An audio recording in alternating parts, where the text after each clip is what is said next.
আল্লাহ নবী মদিনায় যাবেন, কই যাবেন? হিজরত করতে কোথায় যাবেন? মদিনা। খেয়াল করে শুনেন, দামি কথা। কিন্তু মদিনার মানুষ যখন শুনছে নবী মদিনা আইতেছে, হায় রে মদিনার মানুষ, মেয়েরা গল লেপতেছে। গল লেফা বুঝেন? আগের দিনে কাঁচা মাটির ঘর কি করতো? ঈদের আগে সুন্দর করে মহিলারা ফুল তুলে তুলে এভাবে লুসনি দিয়া লেপতো। এখন না টাইস টুইস লাগানো, মুচ্চা মাচ্চা রাখে। আগের দিনে কি গল লেপতো কিনা? ঈদের সময় কেউ চাচা চাচিরা লেপতো কিনা? ও দোস্ত, খেয়াল করে শুনেন, নবী মদিনায় আসবে এই সংবাদটা কে যেন কইছে? আবু বকরকে নিয়ে নবী রওনা করছে। মদিনার মেয়েরা গল্লেই ফেরাকছে, দোতলা খালি করে আর নিচতলায় হেরা থাকে। দোতলায় নবীর জন্য দামি দামি মোরগ হাঁস কিনে রাখছে। আল্লাহ নবী মদিনার করে কাছে এসে গেছে, আর 4 মাইল বাকি। কয় মাইল বাকি? আর 4 মাইল বাকি। নবী একদম মদিনার কাছে চলে আসছে। মদিনার মানুষ নবীকে আগায় আনার জন্য গেছে। আল্লাহু আকবার। ছোট ছোট বাচ্চারাও গেছে, নারী শিশুর কিশোরীরাও, মেয়েরাও গেছে, ছেলেরাও গেছে। প্রাইমারি স্কুলে পড়ে যে স্কুলের 4 এবং 3 মেয়ের ছেলেরা, এই বয়সের মেয়ে ছেলেরা গেছে।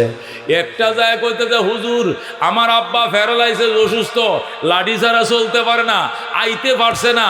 আমার একটা কবিতা দিয়ে দিছে আপনারা পড়ে শোনানোর জন্য, কবিতার মাধ্যমে আপনাকে বরণ করে নেওয়ার জন্য। আল্লাহু আকবার। আরেকটা কইতে, হুজুর আমার মা নতুন ফুলের মালা গাইতে দিছে আপনার গলায় পরে দেওয়ার জন্য। আল্লাহ নবীকে দে ফরায় দে। কেউ নবীর মাথায় গলা ফরায় দেয়, কেউ শরবতের গ্লাস দেয়, কেউ দুধের গ্লাস দেয়, কেউ খেজুর নিয়ে আইছে রসুল খান, কেউ কবিতার মালা নিয়ে আইছে। আল্লাহ নবী সব গ্রহণ করেছেন। যেরকম সুবহানাল্লাহ। মদিনার মানুষ গেছে, যায় কই ইয়া রাসূলুল্লাহ আমরা 4 মাইল আগে আইসা দাঁড়ায় রইছি, 3 দিন থেকে রসুল গো বলে আমরা কান্দি। রসুলকে আগে কার আগে কে দেখবে? কেউ পাহাড়ের টিলের উপর উঠছে, কেউ খেজুর গাছের উপরে উঠছে।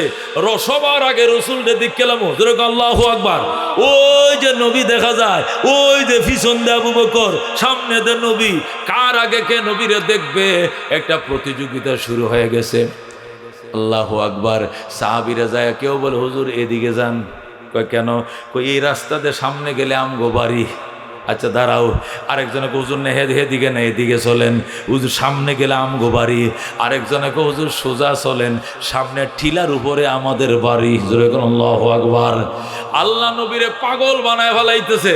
কেউ কেউ হুজুর ডাইনে আমগো বাড়িতে চলেন, কেউ বা আমগো বাড়িতে চলেন, কেউ বলে আমাদের বাড়িতে চলেন, কেউ বলে হুজুর আমগো বাড়ি দুতলা, আপনার জন্য দুতলা খালি রাখছি, আমরা নিচতলা থাকবো, আপনি উপরের তলা থাকবেন। কেউ কে আমগো ঘর ফাঁকা, কেউ বলে আমরা ফাতরের ঘর, কেউ বলে আমরা মাটির ঘর। যে যেমনে পারে রসুলকে রিসিভ করার জন্য পাগল হয়ে গেছে। আল্লাহ নবীর সামনে আইসা 2টা মেয়ে, একটা ছেলে, তারা 2 বোন 1 ভাই, এরা নবীর সামনে আইসা কো রসুল গো আমার আম্মা একটা মালা বানা দিছে, ফরায় দিতাম। গো দে। নবীর মালা ফরায় দিছে গলায়। আরেকটা গো আমার আব্বা কবিতা দিছে আপনারে পড়ে শোনানোর জন্য, নবীকে পড়ে শোনাও।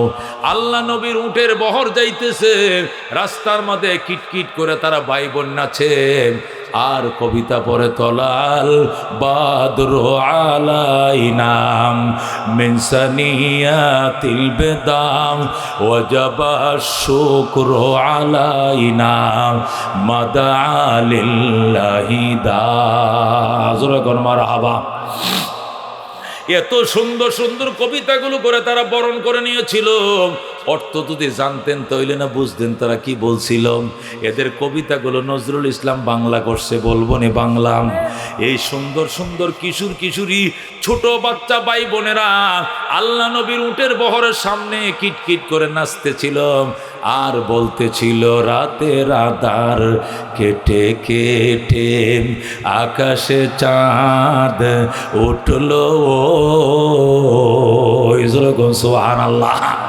ছোট কিশোর কিশোরীরা বলছে, আমগো মদিনার আকাশে নবুয়তের চাঁদ উঠছে, মদিনার আকাশে নবুয়তের চাঁদ উঠে গেছে। আল্লাহু আকবার। ও দুস্থ বাচ্চারা খুশিতে আত্মহারা হইয়া নবীর সামনে নাচে আর কবিতা কর, রাতের আধার কেটে কেটে আকাশে চাঁদ উঠলো, সারা জাহানের দিক বিদিকে, সারা জাহানের দিক বিদিকে আলোর দ্বারা ছুটলো, তলাল বাদ্র আলাইনা মিন সানিয়াতিল বিদা ওয়াজাবা শুকরু আলাইনা মাদা লিল্লাহি দা। মেয়েটা যখন এটা বলছে, এবার ছেলেটা কয় আপা তুই থাম, এবার আমি পড়বো। বড় বইনে যখন ওই সেন্টেন্সটা বলছে, এবার ছোট ভাই ডাক দেখো, আপু এখন আমারে বলতে দাও। এবার ছোট ভাই বলে, নবী কয় হ্যাঁ রে বলতে দাও, তুমি থামো। মেয়েটাকে থামাইছে। এবার ছেলেটা কয় মানবতার বন্ধু তিনি, ওগো রহমতুল্লিল আলামিন, যেরকম সুবহানাল্লাহ। মানবতার বন্ধু তিনি, রহমতুল্লিল আলামিন। তাই তো শুকর আদায় করি, তাই তো শুকর আদায় করি, কুল মাখলুকাত নিশিদিন তলাল বাদরু আলাইনা মিন সানিয়াতিল বিদাম ওয়াজাবা শুকরু আলাইনা মাদা লিল্লাহি দা। যখন মারহাবা। আপনার একটু জিকির করেন, আপনি পানি খাইয়ে লই, মোহাব্বতের লা ইলাহা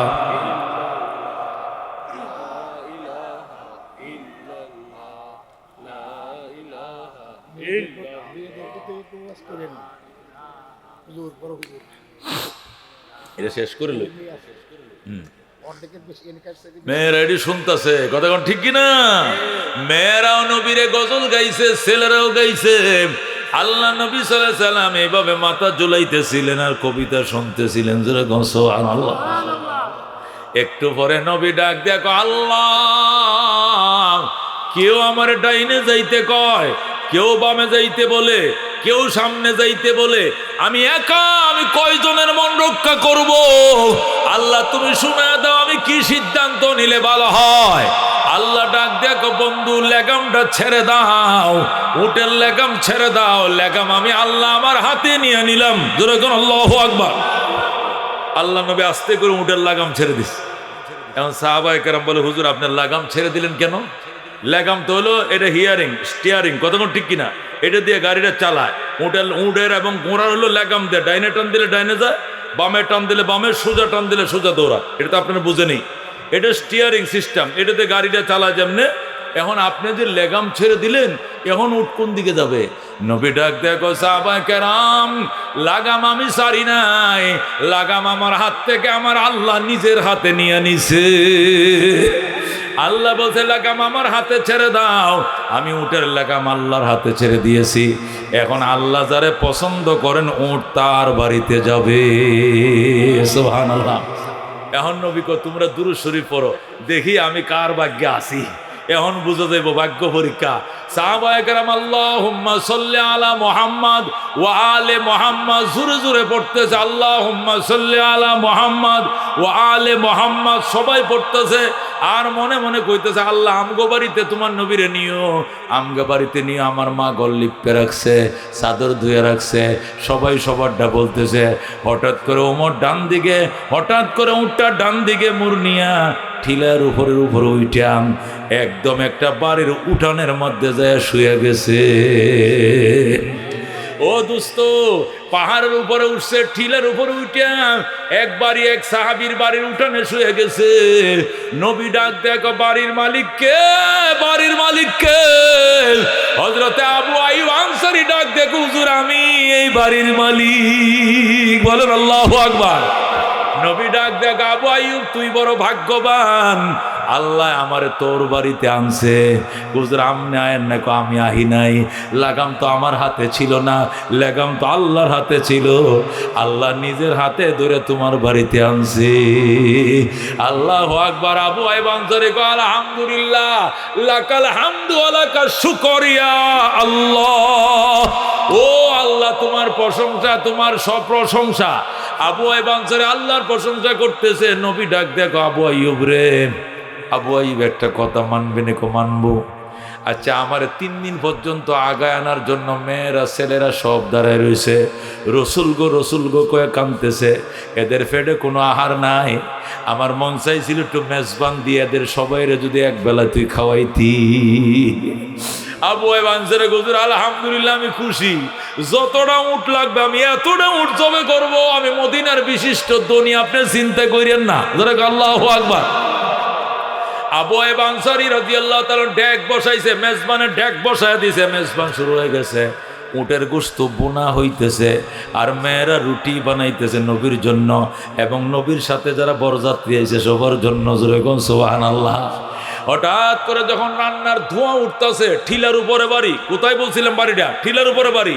ঠিলার উপরে বাড়িতে যখন ধোঁয়া উঠতেছে, ওই ঠিলার নিচে খেজুর বাগানে ইহুদিদের সর্দার আব্দুল্লাহ ইবনে সালাম উনি বাগানে খেজুর কাটতেছে, রাখালদেরকে নিয়ে, কাজের লোক নিয়ে খেজুর কাটতেছে।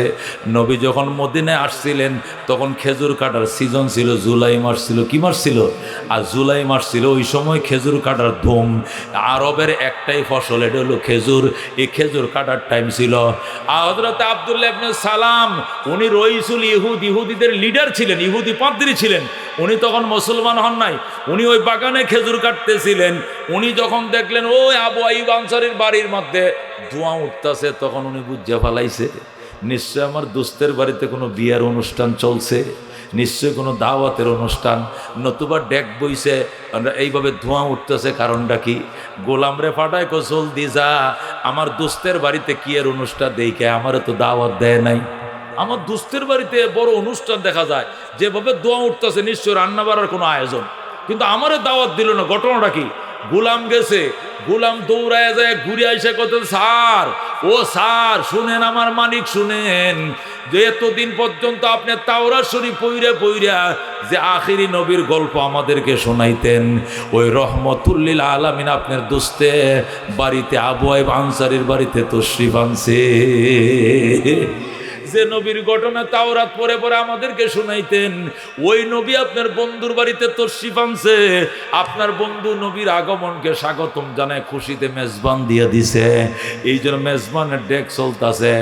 আবু আইব আনসারী ডাক দেয়, এক দৌড় দিছে। কি কইলে? নবী আইছে, নবী আইছে, নবী আইছে, নবী আইছে, কো দৌড়টা দিছে রে, এক দৌড়ে পাহাড়ের উপরে উঠে গেছে। জোরে এখন আল্লাহু আকবার। আবু আইব আনসারীর বাড়ির উঠানের মধ্যে যায় পড়ছে। কেডা? ওই আব্দুল্লাহ ইবনে সালাম ইহুদি যায় পড়ছে। ওইরা দমের উপরে দম ফালতাছে, মানে কি ফাঁপাইতেছে। নিচে জায়গার থেকে উপরে উঠলে কষ্ট হয় না? কষ্ট হয় কিনা? নিচে জায়গার থেকে উপরে উঠছে, ফাঁপাইতেছে, দৌড়ায় কয়, আবু আমার দোস্ত আবু আইব আনসারী, তুই কই? তোর বাড়িতে নবী তশরিফ আনছে, তুই তো আমারে কইলে না, তুই তো আমারে জানাইলে না।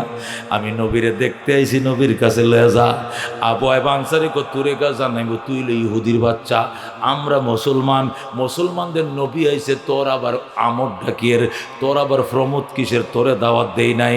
আবু আইব আনসারী কয়, তুই জানোস না এই নবীরে পাইলে আর ইহুদি থাকবো না, আমিও মুসলমান হয়ে যাব। আমার নবীর সাথে একটু দেখা করতে দে, নবীর সাথে দেখা করতে দে। আবু আইব আনসারী কয়, না মুডেও না, তুমি ইহুদি, তুমি কেন নবীর সাথে দেখা করবা? আবু আইব আনসারী, তুই নবীর সাথে পরামর্শ কর, নবী যদি অনুমতি দে তাহলে আমার দেখতে দিবি, নবী অনুমতি না দিলে আমি যাব না নবীর কাছে। তখন আবু আইব আনসারী যায়, ইয়া রাসূলুল্লাহ, আমাদের মদিনার একজন শিক্ষিত ভদ্রলোক, ওনার নাম আব্দুল্লাহ ইবনে সালাম, উনি ইহুদিদের পাদ্রী, ইহুদি তাওরাত কিতাবটা পুরা মুখস্থ। এই লোকটা আপনাকে দেখতে আইছে।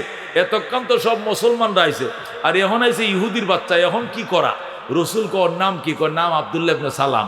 নবী কয়, এর নাম আমি মক্কায় তাইকে শুনছি, আইতে দে, আইতে দে, বাধা দিস না। জোরে কর আল্লাহু আকবার। রাস্তা খুলে গেছে। আবু আইব আনসারী কয়, দোস্ত তোর জন্য পারমিশন হয়েছে, যা রওনা কর। আব্দুল্লাহ ইবনে সালাম মাঝখান দিয়ে রাস্তা পায়া এক দৌড়ে নবীর কাছে যাইয়া এমনভাবে সাউনি দিছে, ও নবীর দিকে ছায়াই রইছে, ছায়াই রইছে। আল্লাহ নবী কা ফাদ্দল, বসো হে আব্দুল্লাহ, তুমি বসো। ফাদ্দল এ আব্দুল্লাহ, এ আল্লাহর বান্দা বসো। আব্দুল্লাহ ইবনে সালাম করে রাসূল আমার বইতে কইেন না, আমি প্রাণটা বইরা আপনারা দেইখা লই।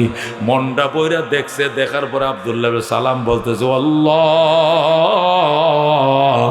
ওয়াল্লাহ লাইসা হাযাল ওয়াজহু ওয়াজহু কাযাব। আব্দুল্লাহ ইবনে সালাম ডাক দেয়া কো খোদার কসম রে মদিনাবাসী,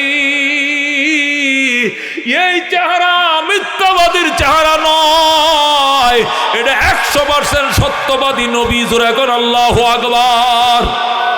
এই লোক মিথ্যাবাদী হইতে পারে না, উনি সত্যবাদী খোদার কসম। ওয়াল্লাহি লাইসা হাদাল ওয়াজহু ওয়াজহু কাযাব, খোদার কসম এই চেহারা মিথ্যাবাদীর চেহারা নয়, উনি আল্লাহর পয়গম্বর, আল্লাহর নবী। এটা বলার সাথে সাথে নবী কয় কেমনে বুঝলা এটা মিথ্যাবাদীর চেহারা নয়? হুজুর তাওরাত শরীফ আমার সিনার ভিতরে মুখস্থ, তাওরাতের মধ্যে এমন কোনো পৃষ্ঠা খালি নাই যেখানে আপনার প্রশংসার কথা লেখা নাই। তাওরাতের লাইনের সাথে আপনার চেহারাটা মিলাইছি, আমি হুবহু মিল পাইছি, কোনো বেশ কম পাই নাই। জোরে কোন আল্লাহু আকবার। নবী ডাক দেয়া গো আব্দুল্লাহ, যদি তোর এতই বিশ্বাস হয় তাহলে মুসলমান হয়ে যা, কালমা পড়। আব্দুল্লাহ হুজুর কালমা আমি একলা বললে কি লাভ? আমি বাগানের মধ্যে হাজার হাজার ইহুদি থুই আইছি, এরা খেজুর কাটতাছে, আমি কি এদের সবাইকে নিয়ে আসবো কিনা? আমি যদি মুসলমান হই, এরা আমার ভক্ত ইহুদিরা সব মুসলমান হয়ে যাবে। নবী কো ঠিক আছে, এদেরকে নিয়ে আয়, একা মুসলমান হইস না, এদেরকে ডাইকে আন। আব্দুল্লাহ ইবনে সালাম দৌড় দিছে, দৌড়ে যায় ইহুদিরা, এতদিন যে নবীর গল্প শুনাইছি, এই নবী মদিনে আইসে গেছে রে, জলদি আয়। খেজুর সারা জীবন কাটতে পারবে কিন্তু নবী পাইবি না। বলেন আল্লাহু আকবার। ও দোস্ত, যেই মাত্র আব্দুল্লাহ ইবনে সালাম ডাক দিছে, সব ইহুদিরা কাশি থুইয়া, দাও থুইয়া, ফালাইয়া, খেজুর গাড়া থুইয়া দৌড়াইয়া আইছে। আব্দুল্লাহ ইবনে সালামকে হুঁচুস নি, কই কিতা কতদেরকে এত বছর যে তাওরাত পড়ে পড়ে যে আখিরি নবীর সুসংবাদ শুনাইতাম, এই আখিরি নবীর সাথে আমার দেখা হয়েছে। কোথায়? আমার দোস্ত আবু আইব আনসারীর বাড়ি উড়ানে বয়ে রয়েছে, সাহাবীরা গোল মিটিং দেয়া আটকায় রাখছে। চল ওদের কাছে যাই, যদি আমি সত্য মনে করি কালমা পড়ি, তোরও মুসলমান অবিনী কৌমু। জোরে কোন আল্লাহু আকবার। আব্দুল্লাহ ইবনে সালাম নবীজির কাছে যাইয়া কই, ইয়া রাসূলুল্লাহ, ইয়া হাবিবাল্লাহ, 3টা প্রশ্ন করব আপনাকে, যদি 3টা প্রশ্নের উত্তর দিতে পারেন আমি আব্দুল্লাহ ইবনে সালাম প্রথম মুসলমান হয়ে যাব। আর আমি যখন মুসলমান হয়ে যাব, আমার সাথী ইহুদিরা সব কালমা পড়ে মুসলমান হয়ে যাবে। যেরকম সুবহানাল্লাহ। নবী কয় 3টা প্রশ্ন আরো করবে না, যত খুশি এত প্রশ্ন করে, ইনশাআল্লাহ ফডার ফড উত্তর দিয়ে দিব। যেরকম আল্লাহু আকবার। ইহুদি আব্দুল্লাহ ইবনে সালাম কয়, তাওরাত শরীফতে একটা প্রশ্ন, ইনজিল শরীফতে করব একটা, আর জবুর কিতাব থেকে করব একটা। 3 কিতাব থেকে 3টা প্রশ্ন করব, যদি উত্তর দিতে পারো তাহলে আমি বুঝে নিব আপনি আল্লাহর নবী। আর যখন আমি কালমাটা পড়ে ফেলবো, দেখবেন আমার সব বাগানের ইহুদিরা সবই মুসলমান হয়ে যাবে। নবী কয় প্রশ্ন করো। এবার ইহুদি প্রথম প্রশ্ন করি, ইয়া রাসূলুল্লাহ, ইয়া হাবিবাল্লাহ, আমরা যখন জান্নাতে যাব, আল্লাহ যখন জান্নাতীদেরকে জান্নাত দিবেন, জান্নাতে ঢোকার পর নতুন অতিথিরা জান্নাতে যখন ঢুকবে, জান্নাতের অতিথিরা জান্নাতে ঢোকার পর আল্লাহ জান্নাতে প্রথম একটা নাস্তা দিবে। কি দিবে? প্রথম একটা নাস্তা দিবে। ওই নাস্তাটা কোন আইটেম দিয়ে দিবে? এটা কি ডাইল ভাজি আর পরোটা দিবে, নাকি তুন্দুল রুটি দিয়ে মুগ ডাল দিবে, নাকি হালুয়া দিয়ে রুটি দিবে, নাকি গরম ভাত আর ডাইল আর আলু ভর্তা দিবে? কি জিনিস দিয়ে জান্নাতের নাস্তাটা দিবে? এটা আপনি যদি সত্য নবী হন তাহলে আপনি বলতে পারবেন, বলেন। নবী ডাক দেখো, বেটা এটা কোনো ব্যাপার নেই, আল্লাহ তাআলা বোয়াল মাছের কলেজা দিয়া কাবাব বানাবে, আর ওই কাবাব দিয়া গোটা জান্নাতীদেরকে নাস্তা করাবে। আল্লাহু আকবার। কি দিয়া? কি দিয়া? বোয়াল মাছের কলিজা দিয়া। এখন কি পরিমাণ বোয়াল মাছ থাকবে জান্নাতে, কি পরিমাণ কলিজা সংগ্রহ করবে আল্লাহ। মাছের কলিজা দিয়া কোন মাছ? বোয়াল মাছ। মাছের কলিজা নবী বলছে আল্লাহ নবী সাহাবী জিজ্ঞাসা করছে হুজুর কোন মাছ? মাছের কলিজা তো বুঝলাম, কোন মাছ? রুই মাছ না কাতল মাছ? মাছ যে মাছ আল্লাহ নবী ইউনুস নবীকে ফেটের মধ্যে রাখছিল, যেরকম আল্লাহু আকবার, ওই মাছের কলিজা আল্লাহ কবুল করছে। যে মাছ আল্লাহর পয়গম্বর ইউনুসকে 40 দিন ফেটের মধ্যে রাখছে, হজম করে নাই, গিল খায় নাই, আবার আস্তা নবীটারে কিনারে আইনে বমি করে রাইখা দিছে, যেরকম সুবহানাল্লাহ। তখন সাহাবীরা বুঝা ফেলাইছে রে কি মাছ, কি মাছ, যেরকম কি মাছ। কি আমি কি বয়ান ছেড়ে দিব? একটু লম্বা হয়ে গেল, আয়াতের তাফসীরে শেষ করা লাগতো না, মা বন্ধুর কিছু ওয়াজ লাগতো না, লাগবো কিনা? হ্যাঁ বলতে থাকবো। ও মা গো, প্রায় 1.5 ঘন্টা তো হয়ে গেছে, আরো আধা ঘন্টা চলুক, কতক্ষণ ঠিক কিনা? ও মা আর 1 ঘন্টা কোন জন্য কথা। আমি প্রতিদিন ওয়াজ করি 3টা, কমপক্ষে কয়টা? প্রতি রাত্রে আমার বয়ান থাকে কয়টা? আজকে 3টা, কোনোদিন 4টেও থাকে, 4টেও যে মিস তাই না, তো ডেলি 4টা থাকে না। যেমন গতকালকে ছিল 3টা, আগের রাত্রে 3টা, এর আগের রাত্রে 3টা, এর আগের রাত্রে 3টা, এর আগের রাত্রে 4টা, 3টা। কিন্তু আজকে আল্লাহর কি কুদরত, একটা। কয়টা? একবার একটা, হুদা একটা। আমি 50 মিনিটের উপরে বয়ান তো করি না, বেশি হইলে 1 ঘন্টা। এরপরে আমার টুকায় পাইব কেউ, বাইবা গাড়ি ফুট করে বিদায়। কিন্তু আজকে আল্লাহ মিলাই দিছে। এই প্রোগ্রাম আপনাদের ছিল না, প্রোগ্রাম ছিল গোবিন্দ দাসীর। হ্যাঁ গোবিন্দ দাসী ছিল, ওরা 2 গ্রুপে মারামারি করে আপনাদের ভাগ্যটা খুলে দিছে। নাহলে মুফতি ওলিউল্লাহর 1 বছর আগে সিরিয়াল পাওয়া যায় না। ও দোস্ত, কোরআন থেকে তাফসীর চলছে, শুনতে রাজি আছো? কয়টা প্রশ্ন করছিল আব্দুল্লাহ ইবনে সালাম, ইহুদির লিডার, নবীকে কয়টা প্রশ্ন করছিল? 1 নম্বর প্রশ্ন, জান্নাতীরা যখন জান্নাতে যাবে আল্লাহ জান্নাতীদেরকে কোন আইটেম দিয়ে নাস্তা খাওয়াবে? আল্লাহ নবী বলছেন মাছের কলিজা দিয়া। কি দিয়া? মাছের কলিজা দিয়া কাবাব বানাবে, ওই কাবাব দিয়ে সকল জান্নাতীদেরকে নাস্তা করাবে আমার আল্লাহ। যেরকম সুবহানাল্লাহ। যেই মাত্র আল্লাহ নবী প্রশ্নের উত্তর দিছে, যেই মাত্র নবী উত্তরটা দিছে, আব্দুল্লাহ ইবনে সালাম কো সাদ্দাকতা ইয়া রাসূলুল্লাহ, ওগো আল্লাহ নবী আপনি সত্যই বলছেন। হ্যাঁ কাযা ওয়াজাদতু ফিত তাওরাত, আমি এমনই পাইছি তাওরাত কিতাব শরীফে। জোরে কোন আল্লাহু আকবার। তাওরাত কিতাবের মধ্যে এমনই লেখা আছে মাছের কলিজা দিয়ে আল্লাহ জান্নাতীদেরকে নাস্তা করাবে। আচ্ছা নবী কয় এবার দ্বিতীয় প্রশ্ন করো। নবী কয় দ্বিতীয়, এবার ইহুদি কয় 2 নম্বর প্রশ্ন হলো হুজুর ছেলে হয় কেন, মেয়ে হয় কেন? আল্লাহ দেয়। আল্লাহ তো দেয়, ঠিক আছে, এরপরও কোনো বাহ্যিক কোনো কারণ আছে কিনা? নবী কয় আছে। কয় কি কারণ? কয় ইজা গালাবা মা উর রজুলে আলা মা ইল মারাআতে ফা তালিদুল ওয়ালাদু আর রাজুলা, যদি পুরুষের পানি নারীর পানির উপরে বিজয় লাভ করে, যে মিলন যুদ্ধে যদি স্বামী জিতে যায়, এই মিলনে যদি গর্ভে বাচ্চা ঢোকে, ছেলেটা হবে বাচ্চাটা হবে ছেলে। যেরকম আল্লাহু আকবার। আর মিলন যুদ্ধে যদি স্বামী হেরে যায়, স্ত্রী জিতে যায়, স্বামীরটা আউট হয়ে গেছে, কিন্তু স্ত্রীরটা আউট হয় নাই, অনেক পরে ওনারটা আউট হয়েছে। এই মিলন যুদ্ধে যদি স্ত্রী জিতে যায়, স্বামী পরাজিত হয়ে যায়, নবী বলেন ওই মিলনে যদি রেহেমে বাচ্চা ঢুকে, পানি ঢুকে, এই পানিতে মেয়ে হবে শতভাগ। যেরকম সুবহানাল্লাহ। হাদিসটা বুখারীতে, শব্দটা এইভাবে, ইজা গালাবা মা উর রজুলে, যখন প্রাধান্যত্ব তৈরি করবে, ইজা গালাবা মানে যখন বিজয় লাভ করবে, মা উর রজুলে, মা মানে ফানি, রজুল মানে পুরুষ, যখন পুরুষের ফানি বিজয় লাভ করবে আলামা ইল মারাতে, নারীর ফানির উপরে, পুরুষের ফানি নারীর ফানির উপরে বিজয় লাভ করবে, মানে বুঝেন তো? এটা ছোট বাচ্চারা বুঝবে না, যারা বিয়ে শাদী করছে তারা বুঝবে, সাবালেকরা বুঝবে। মিলন যুদ্ধে যদি স্বামীরা বিজয় লাভ করে, আর এই মিলনের উত্তেজনায় রেহেমের ভিতরে পানি ঢুকে, সন্তানটা ছেলে হওয়ার সম্ভাবনা বেশি। যেরকম আল্লাহু আকবার। আর যদি মিলন যুদ্ধে স্ত্রীরা বিজয় লাভ করে, স্বামীরা দুর্বল, হিরোইন ইয়াবা বাবা খায়া যৌবন দিছে পানিতে বাসায়া, টুক্কায় আউট হয়ে যায়, কিন্তু মেয়ের আউট হয় না। এই মিলনে যদি গর্ভে বাচ্চা আসে, বাচ্চাটা মেয়ে হবে, মেয়ে হবে, মেয়ে হবে।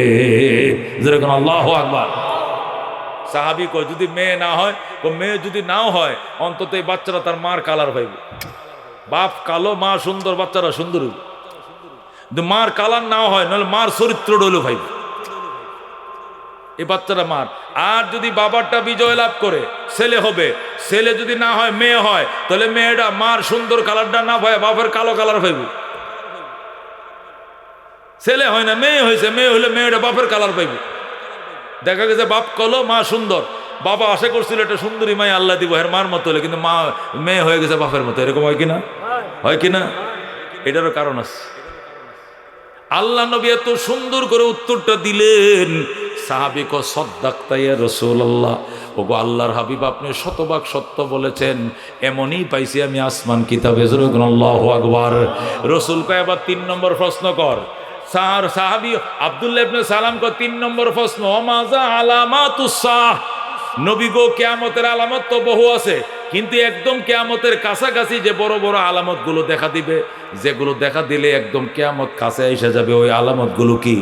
রসুল টাস টাস করে বলা শুরু করলেন, ইজাত তুখিজাল ফাইয়ু দেওয়ালান ওয়াল আমানাতু মাগনামান ওয়াজ যাকাতু মাগরামান ওয়া তুউল্লিমা লিগাইরিদ দিন ওয়া আতার রাজুলু ইমরাতাহু ওয়া আক্কা উম্মাহু ওয়া আদনা সাদিকাহু ওয়া আকসা আবাহু ওয়া যাহারাতিল কাইনাতু ফিল মাসাজিদ ওয়া শুরিবাতিল খুমুর ওয়া যাহারাতিল কাইনাতু ওয়াল মাআজিদ ওয়া লা'না আখির হাদিহিল উম্মাতি আউওয়ালাহা ওয়া উকরিমার রাজুলু মাখাবাতা শাররিহি ওয়া সাদাল কাবিলাতা ফাসিকুহুম ফান্তাযিরু ইনদা যালিকা রিহান হামরা ওয়া জালজালাতান ওয়া কাযফান ওয়া মাসখান ওয়া ফাসখান ওয়া আয়াতিন তাতাবাউ কানিজামিন কুতিয়া সিলকুহু ফাতাতাবা রাওয়াহু তিরমিজি আও কামা ক্বালা an-নবী আলাইহিস সালাতু ওয়াস সালাম। জোরে বল মারহাবা।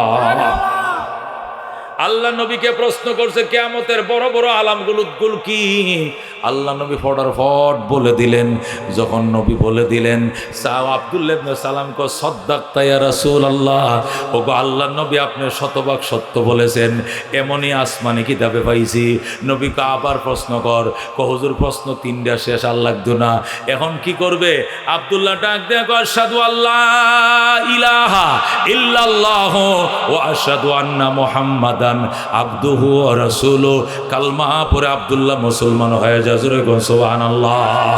যেই মাত্র আব্দুল্লাহ ইবনে সালাম মুসলমান হইছে, পিছন থেকে ইহুদির খেজুর বাগান থেকে আইছিল বৈশার সবটি নবীর পায়ের মধ্যে পড়ে কয় আশহাদু আল্লাহ ইলাহা ইল্লাল্লাহ ওয়া আশহাদু আন্না মুহাম্মাদান আবদুহু ওয়া রাসূলুহু। সবাই কালমা পড়ে মুসলমান হয়ে যায়। মনের মাঝে শুধু এই বেদনা, আসবে কবে সেই সূর্য সে না যারা করবে জারি কোরআনে যে ধরায়, যারা করবে জারি কোরআনে যে ধরায়, যাদের অভাবে আজ এই হতাশা পূরণ করিবে যারা জাতির আশা, তাদেরই পথ ছেড়ে আমি অসহায় করব জারি কোরআনে যে ধরায়, যারা করবে জারি কোরআনে যে ধরায়। জোরে কর মারহাবা। মেয়ে পুরুষ যা ছিল সব কালমা পড়ে মুসলমান হয়ে যায়। আল্লাহ নবী ডাক দেয়া কো যাও, এবার যাও, সবাই বাগান থেকে খেজুর কাটা থুই আইসো, সবাই বাগানে যাও, খেজুর কাটো যাও। খেজুর কাটা শেষ হলে এরপরে আইসো। সাহাবীরা, নতুন সাহাবীরা কালমা পড়ে মুসলমান হয়েছে, সব খেজুর বাগানে গেছে আব্দুল্লাহ ইবনে সালামের সাথে খেজুর কাটার জন্য। খেজুর খাইটা খেজুর উঠাইয়া গোলা ভরার পর আবার নবীজির দরবারে আইছে। নবী কয় তোমরা কেমন আছো? খুব ভালো আছি। ইসলামের জীবন কেমন চলছে? হুজুর খুব ভালোই চলছে। আচ্ছা এতদিন তো তোমরা ইহুদি ছিলা, এখন তো এই যে 2-3 মাস হয়েছে তোমরা মুসলমান হয়েছো, এখন কি ইহুদি ধর্মের সাথে আমাদের ধর্মের কোনো সংঘাত আছে নাকি? কোনো টাক্করাও আসেনি? কোনো সংঘর্ষ লাগে? হুজুর লাগে না, সব ঠিকঠাক আছে, কিন্তু 2টা জিনিস। কটা জিনিস? 2টা জিনিসের সংঘর্ষ লাগে। কয় কি জিনিস? 1 নম্বর জিনিস হলো ইহুদি ধর্মের মধ্যে সপ্তাহের ছুটির দিন ছিল শনিবার। কিবার? জোরে কোন? এখনো ইহুদিরা কিবারে ছুটি দেয়? এখনো খ্রিস্টানরা ইহুদিরা সপ্তাহ ছুটি কিবারে দেয়? শনি রবিবারে দেয়, ওরা শুক্রবার দেয় না। ইহুদি ধর্মের সপ্তাহের দিন ছিল শনিবার, ঈদের দিন ছিল শনিবার, সপ্তাহ ছুটিও ছিল শনিবার। কিন্তু মুসলমান হইয়া দেখি মুসলমানদের সাপ্তাহিক ঈদের দিন হয়েছে শুক্রবার। এই যে ফেসটা লাগছে। আমি আগে শনিবারে রোজা রাখতাম, নফল রোজা, এটা সোয়াব বেশি, কিন্তু মুসলমান হওয়ার পরে আমার ফেস লাগে গেছে। এখন কি করবো? আমি কি শনিবারে রাখবো না শুক্রবারে রাখবো? নবী কয় তুই কি করবে? আব্দুল্লাহ ইবনে সালাম কো রসুল, তাওরাতটা আমার সিনার মধ্যে মুখস্থ, এই বিবেচনায় আমার মাথায় আসতেছে আমি দুইটাই রাখবো রোজা, একটা শনিবারে রাখবো আর একটা শুক্রবারে রাখবো, দুইটাই রাখবো, যেটাই লাগিয়া যায়। শুনছেন কথা? দুইটাই করবো, জায়গায় লাগিয়ে যায়। নমাজও পড়বো, আবার মন্দিরে যায় রাম কৃষ্ণ কমু, যেটাই লাগিয়ে যায়। আছে না কিরকম মুসলমান? মসজিদে আল্লাহ আল্লাহ, মন্দিরে রাম রাম করে, আছে কিনা? মন্দিরে যা তিলক পরে, সিঁদুর পরে, মসজিদে আল্লাহ হেজাব টেজাব পরে একবারে আকার খাড়ি ফাক্কা মুসলমান রাবিয়া বসরি, আবার মন্দিরে গেলে আবার খাট্টা হিন্দু ঠাকুর। কথা কোন ঠিক কিনা? এরকম আছে কিনা? আব্দুল্লাহ ইবনে সালাম কয়, ইয়া রাসূলুল্লাহ, ভুল ত্রুটিয়ে মাফ করেন, মেন ফতোয়া তো আমনে দিবেন, কিন্তু আমার যেহেতু জিজ্ঞাসা করছেন এই জন্য আমি চিন্তা করতে কি করা যায়। রোজা দুইটা রাখবো, আগে শনিবারে রাখতো, শনিবারটাও ঠিক রাখবো, আবার শুক্রবার নতুন ইসলাম ধর্মের শুক্রবারও ঠিক রাখবো, দুইটাই রাখবো, যেটাই লাগে। নবী কয়, হবে না, শুক্রবার ধরো, শনিবার সারো, কমপ্লিট মুসলমান হয়ে যাও। সুবহানাল্লাহ। শুক্রবার ধরো, শনিবার ছাড়ো, কমপ্লিট মুসলমান হয়ে যাও। যেরকম সুবহানাল্লাহ। এই হলো এক নম্বর। ও যে আয়াত পড়ছিলাম 208 নম্বর আয়াত, এই আয়াতের শানে নজুল বয়ান করতেছি এতক্ষণে। কি জন্য আয়াতটা নাজিল হয়েছিল? এক নম্বর কারণ এটা। 2 নম্বর, নবী বলেন আর কি সমস্যা ইসলাম ধর্মের সাথে? তুমি তো 80 বছর ইহুদি ধর্ম পালন করছো, আজকে 80 দিন হয়েছে মুসলমান ধর্ম পালন করো, দুই ধর্মের মধ্যে সাংঘর্ষিক আর কি পাইছো? হুজুর, আরেকটা সাংঘর্ষিক বিষয় পাইছি, হইল আগে যখন আমরা ইহুদি ছিলাম তখন উটের দুধ খাওয়া নিষেধ ছিল, চর্বি খাওয়া নিষেধ ছিল, শুধু গোশতটা খাওয়া যাইত।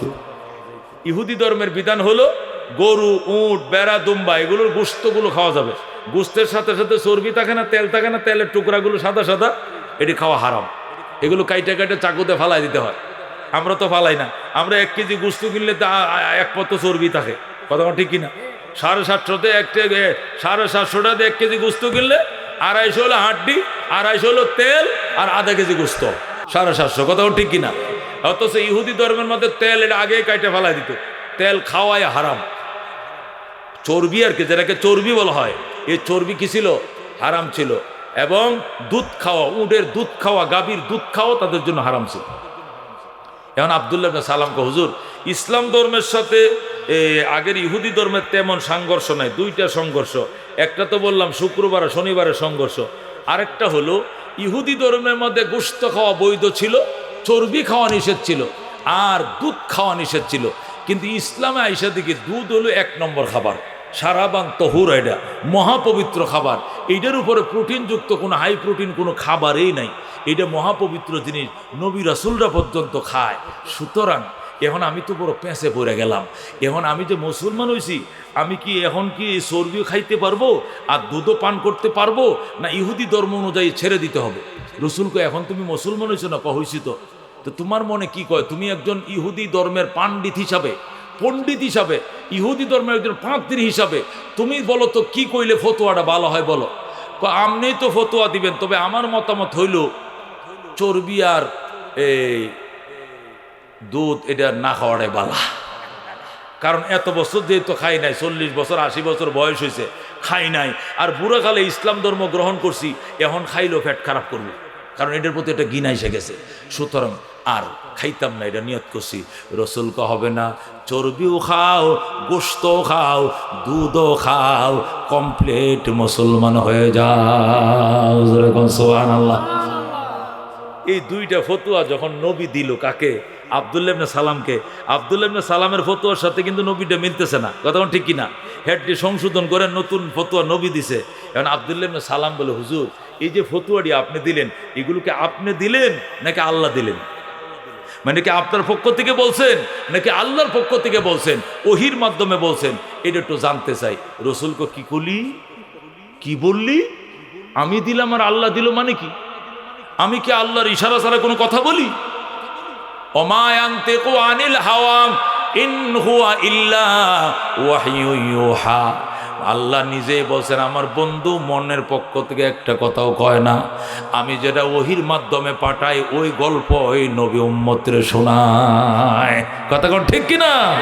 সুতরাং রাহমাতুল্লিল আলামিন সাল্লাল্লাহু আলাইহি ওয়াসাল্লাম ডাক দিয়া কয় আমি আমার পক্ষ থেকে কিছুই বলি নাই, আমি যা বলছি আল্লাহর পক্ষ থেকেই, আর কিছু বাদ দিবা এই ধরনের বাটপারি সিটারি আল্লাহ কবুল করবে না। কথা কোন ঠিক কিনা? ইসলাম মানলে পুরাটাই মানতে হবে। কথা কোন ঠিক কিনা? এই জন্য আল্লাহ ডাক দেখো ইয়া আইয়ুহাল্লাযীনা আমানু দুখুলু ফিস সিলমি কাফা, ঈমানদাররা ইসলামের ভিতরে কমপ্লিট ঢুকে পড়ো, পরিপূর্ণতার সাথে ঢুকে পড়ো। তুমি যেদিন জন্ম নিবা সেই দিন থেকে ইসলাম শুরু হয়ে যাবে। জন্ম নেওয়ার সাথে সাথে ডান কানে আজান, বাম কানে একামত। এরপরে ইসলামের নাম রাখতে হবে কার? সন্তানের জন্য ইসলামী নাম রাখতে হবে। কথা কোন ঠিক কিনা? নামের মধ্যে ইসলাম আছে না নাই? এ মাইকল আট্টু সাউন্ডটা বাড়াও। নামের মধ্যে ইসলাম আছে না নাই? আট্টু সাউন্ডটা বাড়াও। নামে ইসলাম আছে না নাই? এ অটল ফটল, অজয় বিজয় পরাজয়, সীমান্ত আকাশ বৃষ্টি, এটি কি মুসলমানের নাম? এটি মুসলমানের নাম? তো অজয় আচ্ছা বাংলাদেশে কি কোনো আলেমের নাম শুনছেন? হজরত মৌলানা আল্লামা শাইখুল হাদিস অজয় সাহেব, টেঙ্কু মিয়া, বিজয় মিয়া, অজয় মিয়া, এরকম কোন নাম শুনছেন এই দেশের কোনো আলেম ওলামা? হজরত মৌলানা শাইখুল আল্লামা বিপ্লব মিয়া সাহেব, এরকম কোনো নাম শুনছেন? এই সমস্ত বকাডা নামওয়ালারা কোনোদিন আলেম হইতে পারবেন না। কথা কোন ঠিক কিনা? এই জন্য হজরত ওমর ফারুক বলেছেন তুমি যদি নেককার সন্তানের বাবা হতে চাও 3টা কাজ করতে হবে। কটা কাজ করতে হবে? 1 নম্বর, তোমাকে নেককার মেয়ে বিয়ে করতে হবে। তুমি তেঁতুল গাছে সারা লাগাইছো আর সবরি কলা খাইবা, জীবনেও আশা পূরণ হইতো না। তোমাকে কি করতে হবে? সবরি কলার বিষেই রুইতে হবে। তুমি নেককার বউ না আইনা নেককার সন্তানের বাবা হইবা, জীবনে হবে না। তুমি আনছো দয়ুস, সে পর্দা করে না, পুশিদা করে না, দেবর বাসুর রুট গাট সবার সাথে অবাধে কথা বলে, সবার সাথে দেখা করে, হাসি ঠাট্টা খিলখিল করে, এটাও দয়ুস। এটার করতে জন্ম নিবে খবিস, খবিসের করতে খবিস হবে, দয়ুসের করতে দয়ুস হবে। জীবনে আলেম হবে না, উলামা হবে না, হাফেজ হবে না, সমাজসেবক হবে না, ভদ্র মায়ের সন্তান হবে না, বংশের সুনাম সে ঘুরে আনতে পারে না, পারে না, পারে না। কথা ঠিক কিনা? এই জন্য দোস্ত ইসলামের ভিতরে কমপ্লিট ঢুকতে হবে। সন্তান জন্ম নেওয়ার সাথে সাথে ডান কানে আজান, ইসলাম শুরু হয়ে গেছে। বাম কানে একামত, ইসলাম শুরু হয়ে গেছে। মধু আন্না তাহানি করে, একটু মধু খাওয়াইতে হবে, তাহলে ব্রেন বাড়বে। নানান রোগ থেকে আল্লাহ এটাকে বলছে সমস্ত রোগের শেফা।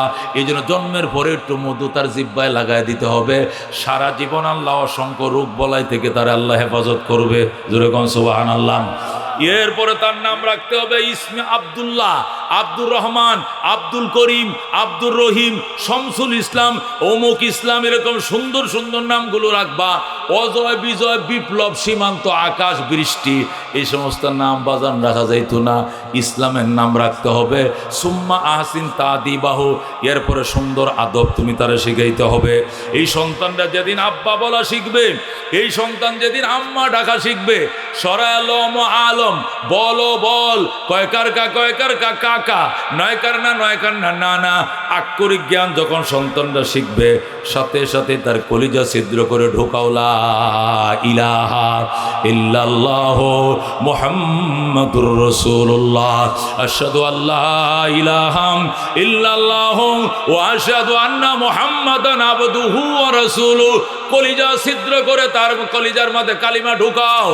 এটা আত-তালিমু ফিস সিগার কান্নকশে ফিল হাজার, ছোটবেলার শিক্ষা পাথরের দাগের মতো। পাথরে দাগ দিলে দাগ যেমনে মুছে না, ছোটবেলার শিক্ষার দাগ কোনোদিন মুছবে না। ঠিক কিনা? বুড়াকালে 3 চিল্লা দিয়া আত্মায় তো শিখছেন, দুরূদ শরীফ শিখছেন, বিভিন্ন দোয়া মাসুরা শিখছেন। বুড়া কালে যায়া এ ফাঁক না বাঁশ দেয়া দাইরিয়া বানালে যেরকম বাহা হয় না, ভাঙ্গা যায়, এই বুড়া কালে যে 3 চিল্লা দেয়া হাঁসটা দোয়া শিখছেন মাত্র, এটি আজ যদি 2 দিন চর্চা না করেন 3য় দিন এটা ভুলে যাবেন। কতক্ষণ ঠিক কিনা? মনে থাকবে না। কিন্তু আমরা যে ছোট কালে ওই যে 7 বছর বয়সে শিখছিলাম, এটা মৌতের আগে কোনোদিন ভুলবে না। কতক্ষণ ঠিক কিনা? এই জন্য নবী বলেন সর্বপ্রথম যেদিন সন্তান আব্বা ডাকা শিখবে, আম্মা ডাকা শিখবে, সেই দিন কালিমা ঢোকাও। মান কানা আউয়ালু কালামিহি লা ইলাহা ইল্লাল্লাহ, যার প্রথম কথা হবে লা ইলাহা ইল্লাল্লাহ, ও আখিরু কালামিহি লা ইলাহা ইল্লাল্লাহ, আর সর্বশেষ কথা বিদায় বেলা বলবে লা ইলাহা ইল্লাল্লাহ, দাখালাল জান্নাহ। নবী কই লোকটা জান্নাতে যাবে জন্মের পরে শুরুতে একবার লা ইলাহা ইল্লাল্লাহ বলছে, আরেকবার মওতের আগে মওতের বিছানায় লা ইলাহা ইল্লাল্লাহ বলছে।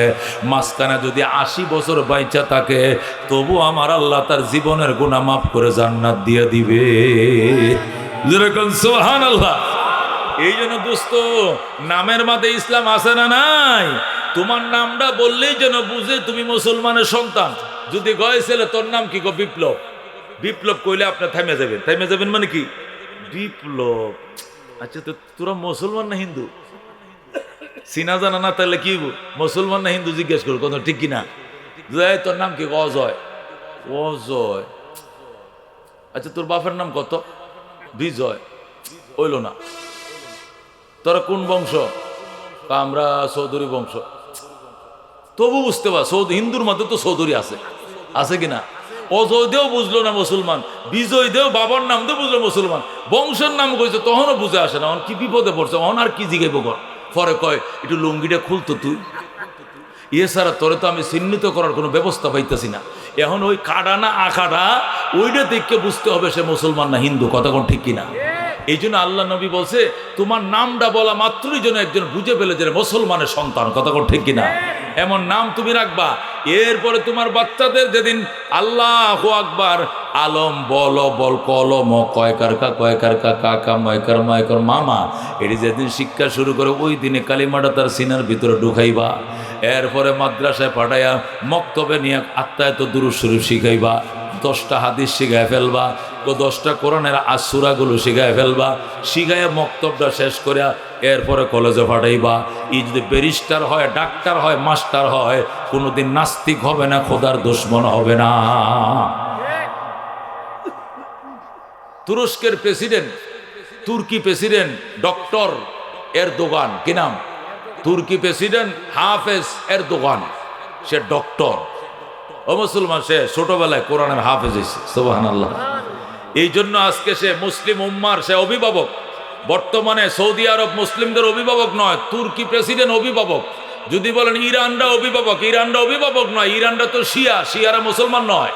শিয়ারা হযরত আলীকে সাহাবী মানে, ওসমানকে মানে, আবু বকরের উপরে লানত করে, উমরের উপর লানত করে। যারা আবু বকর উমরের সাহাবিয়তকে মানে না, এরা মুসলমান নয়। কথা কোন ঠিক কিনা? এই জন্য শিয়ারা আমাদের কিছু না, শিয়ারা আমাদের কোনো গার্জিয়ান না, গর্বের বিষয় নয়। আমাদের গর্বের বস্তু হলো এরদোগান, সুন্নি মুসলিম। কথা কোন ঠিক কিনা? আর সৌদি আরব ওরা তো দালালের বাচ্চা, এরাও সুন্নি মুসলিম, কিন্তু এরা আমেরিকার কাছে গলা সুদ্ধা বিক্রি করে দিয়েছে। কথা ঠিক কিনা? এদের চোখের সামনে আজকে ফিলিস্তিনকে কিভাবে নির্মমভাবে হত্যা করতেছে, কিন্তু এদের চোখে পানি নাই।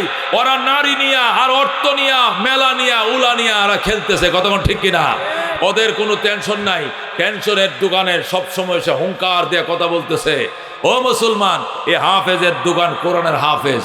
হাফেজ হওয়ার পরে ডক্টর হয়েছে, ডক্টর হওয়ার পরে আজকে তুর্কির প্রেসিডেন্ট, 2বার প্রধানমন্ত্রী ছিল, এবার সহ 2বার প্রেসিডেন্ট। ও মুসলমান, আজকে এই সমস্ত মানুষ ইসলামের পক্ষে কাজ করে, জীবনেও কোনোদিন নাস্তিক হবে না, কবি চৌধুরী হবে না, আহমদ শরীর হবে না, ওই শামসুর রহমান হবে না, কোরআনের বিরুদ্ধে কথা বলবে না। আজানের শব্দ বেশ্যানারীর আওয়াজের মতো লাগে, শামসুর রহমানের মতো এরা কোনোদিন কথা বলবে না। কথা ঠিক কিনা? এই জন্য আল্লাহর নবী বলেন সর্বপ্রথম তোমার সন্তান যেদিন আব্বা আম্মা ডাকা শিখে, ওই দিন কলিজা ছিদ্র করে কালিমা ঢোকাও, এরপরে ডক্টর বানাও, ব্যারিস্টার বানাও। কোনো দিন সে নাস্তিক হবে না, আল্লাহ রসুলের বিরোধিতা করবে না। এমন সন্তানকে ডক্টর বানাইলেও তুমি জাহান্নামে যাওয়া লাগবে না, কারণ আল্লাহ রসুল সিনায়া তুমি কবরে গেছো, এই জন্য আল্লাহর দরবারে জবাব দিতে হবে না। কথা কোন ঠিক কিনা?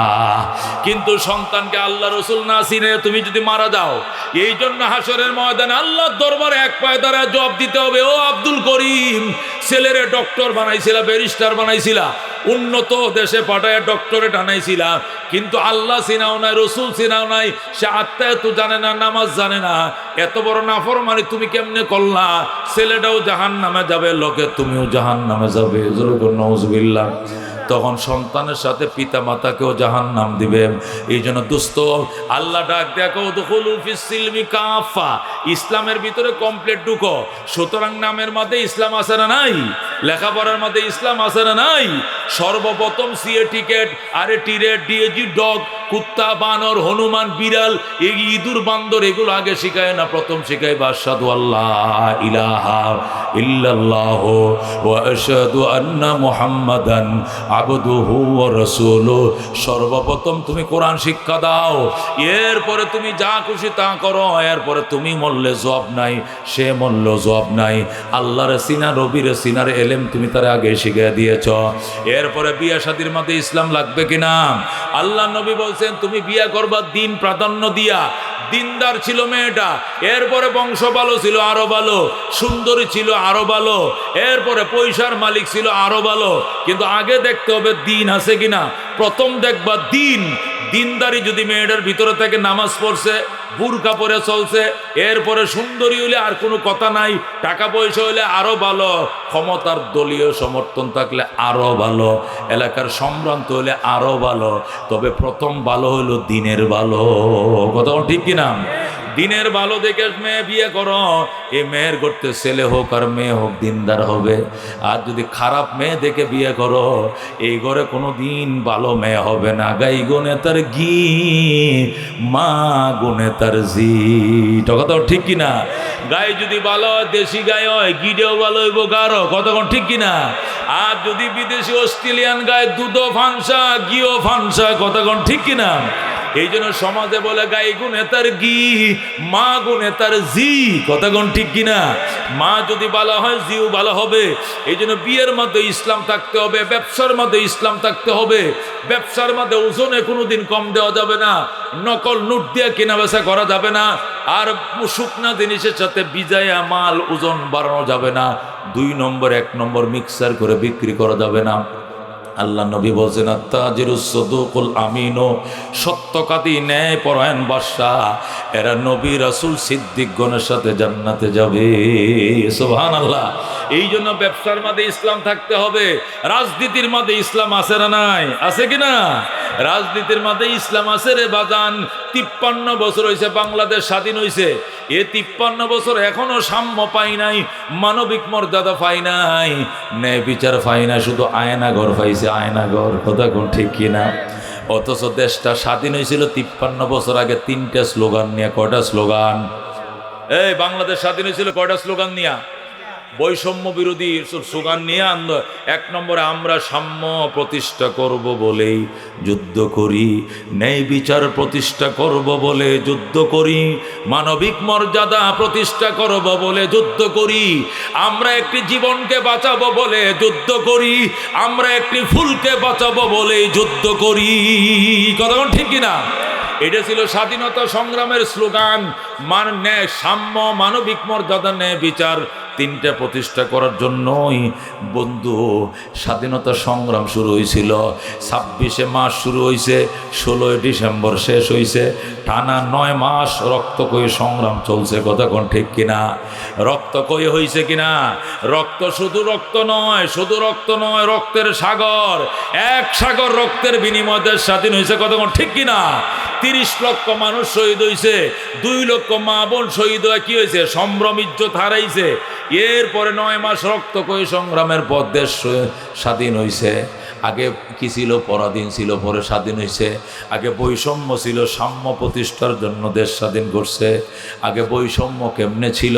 চট্টগ্রামে কর্ণফুলী পেপার মিলে পেপার তৈরি হইতো। এই পেপার বাংলাদেশে বিক্রি হয়েছে 3 টাকা দিস্তা, আর বিমান দিয়ে নিয়ে পাকিস্তানে বিক্রি করছে 8 আনা দিস্তা। চট্টগ্রামের বাঁশখালীতে লবণ তৈরি হয়, এই লবণ চট্টগ্রাম সহ পূর্ব পাকিস্তানে বিক্রি হয়েছে 6 টাকা শের। কয় টাকা শের? 68, 69, 70 সনে বাংলাদেশে 6 টাকা সের লবণ, অথচ পাকিস্তানে 1 টাকা 8 আনা সের লবণ। আমাদের দেশের লবণ জাহাজে করে তাদের দেশে নিয়ে বেচে 8 আনা সের, আর এই লবণ পূর্ব পাকিস্তান বিক্রি হয় 6 টাকা সের। এই জন্যই সাম্য প্রতিষ্ঠার জন্য বৈষম্য বিরোধী আন্দোলন শুরু হয়েছিল। ওই আন্দোলনে 30 লক্ষ ও ভাই আমার শহীদ হয়েছিল। এরপরে এই 9 মাস যুদ্ধের পরে দেশ স্বাধীন হয়েছে। 9 মাস যুদ্ধের পর দেশ স্বাধীন হয়ে 53 বছর চলে গেছে, এখনো সাম্যর মধ্যে সফাই নাই, এখনো সাম্যের সাথে দেখা সাক্ষাৎ নাই, শুধু আয়না ঘর দেখছি। কথা কোন ঠিক কিনা? আলেম ওলামাদেরকে জেলে নিয়া যারা সেহরি খাইছে ইফতার খায় নাই, ইফতার খাইলে সেহরি দেয় নাই, ও দুস্থ এদের অন্ডকুশের মধ্যে কারেন্টের শর্ট দিছে। কথা কোন ঠিক কিনা? যারা বালেগ হওয়ার পর জীবনে হাঁটুর উপরে কাপড় উঠাই নাই, এদেরকে নিয়ে রিমান্ড দিয়েছে। এক একজন আলেমের নামে 40টা 42টা করে মামলা। মামুনুল হক রে মানাইছে মানিব্যাগ চুর। কি চুর? মামুনুল হক নাকি মানিব্যাগ চুরি করছে। এটা মানুষ তো দূরের কথা, ইবলিশও বিশ্বাস করতো না। কথা কোন ঠিক কিনা? এই সমস্ত অত্যাচারগুলো হয়েছে বাজান। এরপরে আবার নতুন করে দেশ স্বাধীন হওয়া লাগছে। 5ই আগস্ট আবার নতুন করে ছাত্ররা দেশ স্বাধীন করছে। এইভাবে আরও যদি 50 বার স্বাধীন হয়, তারপরেও কিয়ামতের ফজর হয়ে যাবে, সাম্য হবে না, মানবিক মর্যাদা হবে না, যতদিন পর্যন্ত আল্লাহর কোরআনটা আল্লাহর জমিনে প্রতিষ্ঠা না হবে। কথা ঠিক কিনা? যতদিন পর্যন্ত যার দেশ তার আইন চালু না হবে, যার দেশ তার বাড়িতে তার আইন চালু না হলে ওই বাড়িতে শান্তি নাই। কথা কোন ঠিক কিনা? আপনাদের বুয়াপুরে কি 5 তলা বাড়ি আছে? আছে কিনা? 7 তলা বাড়ি আছে কিনা? আচ্ছা 4 5 তলা 6 তলা বাড়ি আছে। কথা কোন ঠিক কিনা? 6 তলা একটা বাড়ির মধ্যে 12টা ফ্ল্যাট। কথা কোন কয়টা ফ্ল্যাট? এই 12টা ফ্ল্যাটে কি বাড়িওয়ালা একলাই থাকে না ভাড়াটিয়া থাকে? জোরে কোন, বুঝে কোন, ভাড়াটিয়া থাকে কিনা? 12টা ফ্ল্যাটের মধ্যে একটা ফ্ল্যাটের মধ্যে থাকে বাড়িওয়ালা, আর 11টা ফ্ল্যাট ভাড়া। কথা কোন ঠিক কিনা? তাহলে ভাড়াটিয়ার সংখ্যা বেশি না বাড়িওয়ালার সংখ্যা বেশি? ভাড়াটিয়ার সংখ্যা বেশি। কথা কোন ঠিক কিনা? তারপরেও আইন কাটটা চলে, বাড়িওয়ালার আইন চলে। কেন? উনি এই বাড়ির স্বত্বাধিকারী, উনি যা টাকা দিয়ে কিনেছেন, টাকা দিয়ে বাড়ি করছেন, উনি ট্যাক্স দেন, উনি ইনকাম ট্যাক্স দিতেছেন, পৌর ট্যাক্স দিতেছেন, উনি এটার বাড়ির মালিক। তুমি থাকলে ভাড়াটিয়া থাকতে হবে। বাড়িওয়ালা লিখে রাখছে 11টা 30 মিনিটে গেট বন্ধ। কথা কোন? লিখে রাখছে কিনা? 11টা 30 মিনিটে গেট বন্ধ। এর মানে কি? ও ভাড়াটিয়া, তোমরা যদি 11 জন না, তোমরা 42 জন হইলো, আমার কথা মানতে হবে, 11টা 30-এর ভিতরে ঢুকতে হবে। কথা কোন ঠিক কিনা? এটা আমার বাড়ি, আমার আইন চলবে। কথা কোন ঠিক কিনা? ও দোস্ত, আল্লাহ এই দুনিয়ার বাড়ির মালিক কে? ও মুসলমান, চন্দ্র সূর্যের চালায় কে? এই জমিনের মালিক কে? জাপান জার্মানের মালিক কে? চাঁদের দেশের মালিক কে? সূর্যের দেশের মালিক কে? আল্লাহ ডাক দেয়া কন, তোমার বাড়িতে যেরকম তোমার আইন চলে, তোমার আইন না চললে যেরকম ভাড়াটিয়া নামায়া দাও, আমার বাড়িতে আমার আইন চলবে। আমার বাড়িতে যদি থাকতে মন চায় তাহলে আমার আইন মানতে হবে। যদি মানতে মন না চায়, ফানফুজু লা তানফুজুনা ইল্লা বিসুলতান ফাবিআইয়ি আলা রাব্বিকুমা তুকাজ্জিবান। আল্লাহ বলেন, ইয়া মাশারাল জিন্নি ওয়াল ইনস, ও জিন এবং ইনসান শোনো, আমার বাড়িতে যদি থাকতে আমার আইন মানতে হবে। আমার আইন মানতে যদি মন না চায় তাহলে অন্য বাড়িতে চলে যাও, আমার বাড়ি ছেড়ে চলে যাও। আল্লাহ কল্লা তানফুজুনা, যাওয়ার জায়গা নাই। কই যাইবা? যেখানে যাইবা দেখবা এখানে আমি আল্লাহর আইন চলতেছে। জোরে কোন আল্লাহু আকবার। সুতরাং আমার কোন কোন আইনকে তুমি অস্বীকার করবা? একটাকে অস্বীকার করার সুযোগ নাই। এই জন্য দোস্ত, উমর ফারুক রাদিয়াল্লাহু তাআলা আনহু, ওনার রাষ্ট্রের এরিয়া ছিল 2,55,00,000 বর্গ মাইল। জোরে কোন আল্লাহু আকবার। আমাদের রাষ্ট্রের এরিয়া কত? 1,55,000 বর্গ মাইল। বাংলাদেশ কত বড়? 1,55,000 বর্গ মাইল। আর উমরের দেশ ছিল 2,55,00,000 বর্গ মাইল। জোরে কোন সুবহানাল্লাহ। মানে সমানে অর্ধেকটা দুনিয়া। কোন পৃথিবীর সমান কয়টা? অর্ধেকটা পৃথিবী চালাইছে উমর। এরপরে মানুষের উপরে বৈষম্য দূরের কথা দোস্ত, একটা পশু পর্যন্ত একটা পশুর উপরে বৈষম্য করতে পারে নাই। একটা পশু পর্যন্ত একটা পশুর উপরে বৈষম্য করতে পারে নাই। একে বলে কোরআনের আইন। জোরে কোন সুবহানাল্লাহ। হযরত ওমর ফারুক রাদিয়াল্লাহু তাআলা আনহু মদিনায় খেজুর গাছের তলায় শুয়ে রইছে, আর পশ্চিমে ১,৫০০ মাইল পশ্চিমে আফ্রিকার জঙ্গল থেকে হরিণ আর সিংহ একসাথে নদীর ঘাটে পানি পান করতে আইছে। হরিণ আর সিংহ একসাথে পানি পান করতে আইছে। সিংহ আর হরিণ একসাথে পানি পান করে। সিংহ এদিকে যায়, হরিণ এদিকে যায়। হরিণ একটু দূরে দাঁড়ায়, কয় মামা একটু হুনেন, খারান। হরিণ কয় কি জন্য খারাইতাম? আগে তো আপনাদের অত্যাচারে জঙ্গলে থাকতে পারি নাই, শুধু দৌড়াইছেন আর দূরে দূরে খাইছেন, এখন কেমনে পরহেজগার হইলেন? একসাথে গালে গাল মিলে পানি খাইলাম, আমার দিকে একটু তাকাইলেন না, বাগিনার খবর লইলেন না, কারণটা কি? সিংহ ডাক দিয়া কয় বাগিনা কথা কম ক, হযরতে ওমরের শাসন চলতেছে। আল্লাহু আকবার। হযরত ওমরের শাসন চলছে। মানুষের উপরে বৈষম্য দূরের কথা, এটা পশু পর্যন্ত পশুর দিকে তাকানোর সাহস পায় না। কথা কোন ঠিক কিনা? তাকে বলে কোরআনের শাসন, তাকে বলে কোরআনের শাসন। ক্যা নজরতে জিসনে মুর্দো কো মসিহা কর দিয়া, দিল কো রোশন কর দিয়া, आँखों को बीना कर दिया, खुद न थे जो राह पर औरों के हादी बन गए, क्या नजर थे जिसने मुर्दों को मसीहा कर दिया, दिल को रोशन कर दिया, आँखों को बीना कर दिया। ज़रा मरहबा। हज़रत ওমর সিডি লেখছে ইহুদিদের কাছে, ওই ফিলিস্তিন জেরুজালেমের কাছে, এ জেরুজালেম কর্তৃপক্ষ, আমি খলিফাতুল মুসলিমিন ওমর বলছি, ফিলিস্তিন আমার হাতে দিয়ে দিতে হবে। আমি কি আসবো নাকি তোরা আসবে? জেরুজালেমের ইহুদিরা উত্তর দিছে, জাহাপনা আমাদের আসার দরকার, তারপর আপনি আইলে একটু খুশি হইতাম, আপনি কেমন মায়ের সন্তান একটু দেখতাম। আল্লাহু আকবার। আপনার ব্যবহারটা কেমন, কোন শক্তি দিয়ে অর্ধেকটা দুনিয়া শাসন করেন, শক্তির উৎসটা কোনটা একটু দেখতাম। দয়া করে যদি আপনি আমগো দেশে আইতেন খুশি হইতাম। আইতে দেরি হবে, জেরুজালেমের কাগজপত্র আপনার হাতে তুলে দিতে দেরি করব না। আসেন আসেন। হযরত ওমর সিটি পায়া গোলাম রে নিয়ে রওনা করছে, জেরুজালেম যাবে। জেরুজালেম মানে ফিলিস্তিন, মদিনার থেকে প্রায় 1500 কিলোমিটার। হযরত ওমর গোলামকে বলেন, গোলাম ওমর রেডি করো, গোলাম উট রেডি করো।